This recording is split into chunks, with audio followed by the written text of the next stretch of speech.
राजस्थान के अजमेर की high security jail में आज से 3 दिन पहले राजस्थान, उत्तर प्रदेश और मध्य प्रदेश के कुख्यात डकैत जगन गुर्जर की गला घोटकर हत्या कर दी गई।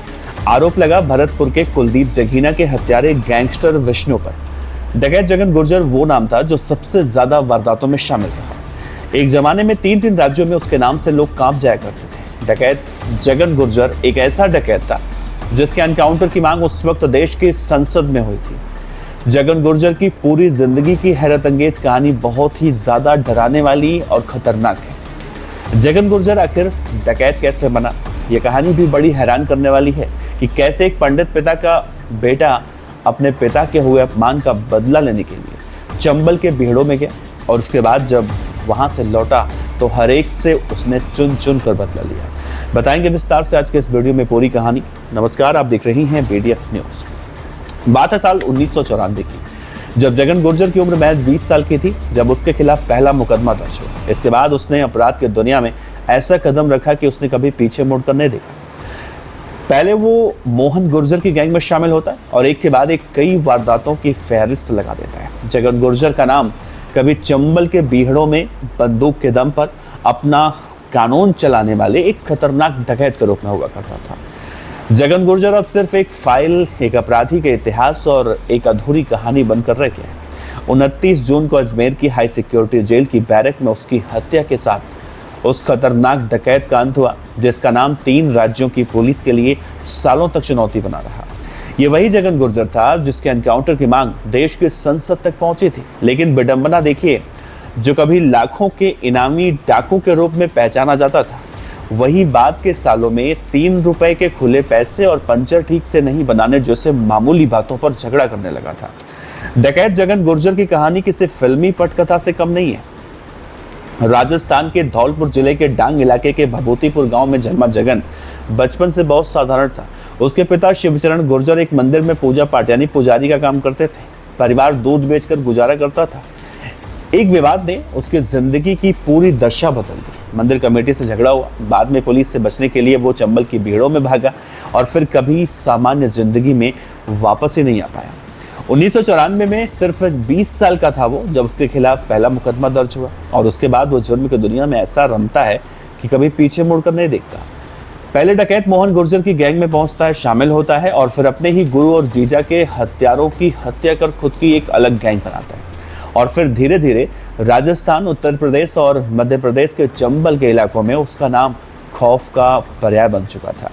हत्या, किडनैपिंग, फिरौती, डकैती और लूट जैसे 125 से ज्यादा मुकदमे उसके नाम पर दर्ज हुए। जगन गुर्जर का आतंक कितना ज्यादा बढ़ चुका था कि साल 2019 में नागौर के सांसद हनुमान बेनीवाल ने संसद में खड़े होकर उसके एनकाउंटर की मांग की थी। संसद में उन्होंने कहा था कि जगन गुर्जर जैसे खूंखार अपराधी की वजह से लोग अपने घरों को छोड़ने को मजबूर हो रहे हैं और केंद्र सरकार को इस मामले में तत्काल यानी तुरंत हस्तक्षेप करना चाहिए। किसी डाकू के खिलाफ संसद में इस तरह से एनकाउंटर की मांग उठाना अपने आप में एक असाधारण घटना था। लेकिन कहा जाता है कि जितना बड़ा जगन गुर्जर का आतंक था, उतना ही बड़ा उसके अंदर एनकाउंटर का डर भी था। पुलिस का दबाव बढ़ता तो आत्मसमर्पण कर दिया करता था। बात है साल 2001 की, जब उसने पहली बार धौलपुर के तत्कालीन SP बीजू जॉर्ज जोसेफ के सामने सरेंडर किया। जेल से बाहर आया तो फिर से अपराध की दुनिया में आया। 2009 में कांग्रेस नेता सचिन पायलट की मौजूदगी में दूसरी बार आत्मसमर्पण किया और इसके बाद कोई बदलाव उसके अंदर नहीं आया। तीसरी बार 2018 में तत्कालीन IG मालिनी अग्रवाल के सामने हथियार डाल दिए। पूछताछ में उसने माना था कि बीहड़ों का गंदा पानी और लगातार भागते रहने की थकान ने उससे आत्मसमर्पण के लिए मजबूर कर दिया। सरेंडर करने के बाद कुछ वक्त ऐसा भी आया जब लगा कि शायद जगन गुर्जर बदल जाए। उसने अपनी बेटी की शादी में अपराध को छोड़ने की कस्में खाई, पत्नी को चुनाव लड़वाया, लेकिन हार के बाद उसने फिर से हथियार उठा लिया।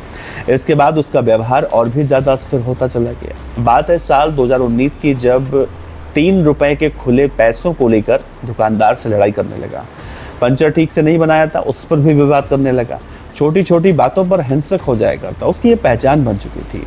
इसी दौरान उसने 2 महिलाओं के साथ अमानवीय मारपीट कर उन्हें निर्वस्त्र कर घुमाने जैसी वारदातों को अंजाम दिया, जिससे कि पूरे राजस्थान में आक्रोश फैल चुका था।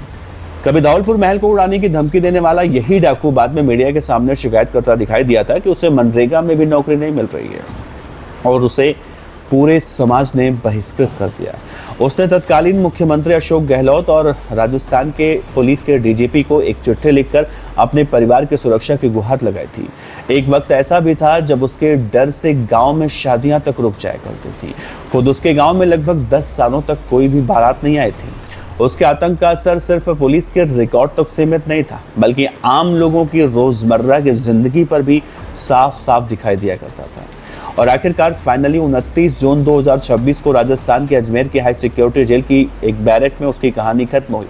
आरोप लगा भरतपुर के कुलदीप जगीना के हत्याकांड का आरोपी विष्णु ने तौलिए से उसकी गला दबाकर हत्या कर दी। जिस व्यक्ति ने 3 दशक तक पुलिस प्रशासन और कानून व्यवस्था को चुनौती दी, उसका अंत जेल की चारदीवारी के अंदर हुआ। जगन गुर्जर की जिंदगी बताती है कि अपराध की दुनिया में बंदूक भले ही कुछ वक्त के लिए ताकत दे, लेकिन उसका अंजाम अक्सर अकेलापन, डर और हिंसक मौत होता है। चंबल के बीहड़ों का ये चर्चित नाम अब इतिहास का हिस्सा बन चुका है, लेकिन उसके अपराधों और दहशत और उसके जीवन का विरोधाभास लंबे वक्त तक पूरे राजस्थान, उत्तर प्रदेश और मध्य प्रदेश या पूरे चंबल के बीहड़ में याद किया जाता रहेगा। जगन गुर्जर के हत्याकांड को लेकर अगर आप भी कुछ जानते हैं तो नीचे कमेंट बॉक्स, इंस्टाग्राम पे डीएम या फिर फेसबुक पे हमें मैसेज करके बता सकते हैं। आपका बहुत बहुत शुक्रिया। नमस्कार।